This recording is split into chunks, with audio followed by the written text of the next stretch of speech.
Welcome to the Battle of Antietam, Private, whatever your name is.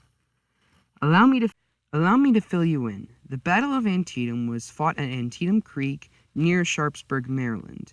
You have been charged, along with your company of about 50 men, in charging the sunken road. Now, before the battle begins, you should know who you're fighting. May I introduce, straight out of Virginia, representing Confederacy, Robert E. Lee. And the challenger, representing the Yankees, George B. McClellan. So now that you're familiar with the leaders of both sides, let's talk about your gear. Let's start with the uniform.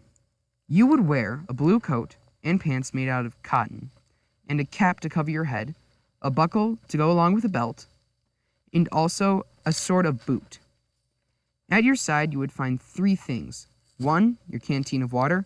2, your bayonet. And 3, probably the most important, your gun, a nice Springfield. But what good is a gun if you can't shoot it? So may I introduce the mini bullet and gunpowder.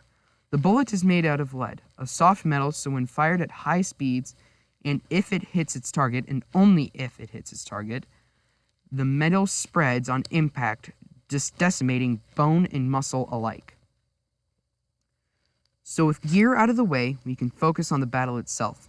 On the map, you are placed in the Sumner Group, and you will charge the Confederate defenses. That is your primary goal.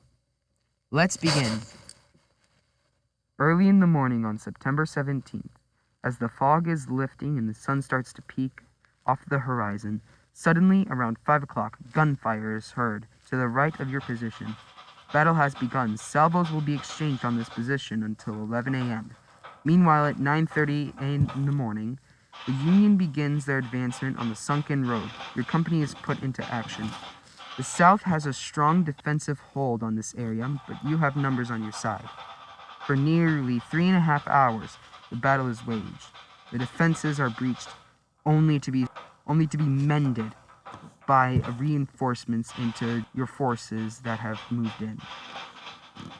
After the onslaught, which is this battle, 5,500 were either dead or wounded. Due to the blood and gore, the Battle of the Sunken Road in the area itself was renamed the Battle of the Bloody Lane and, coincidentally, the Bloody Lane. Fire was exchanged after that, but nothing major.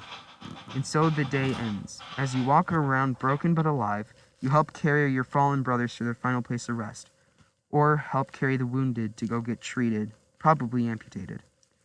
When morning comes, the South begins to retreat back to whence they came.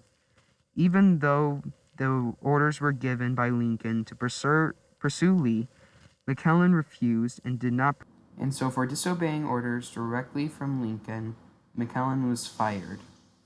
Then the Union had claimed victory. And so ends the Battle of Antietam. The amount of men that were murdered is close to 4,000. The amount of people injured and murdered put together is roughly 22,000. I hope you enjoy my presentation and my historical video. Have yourself a nice day.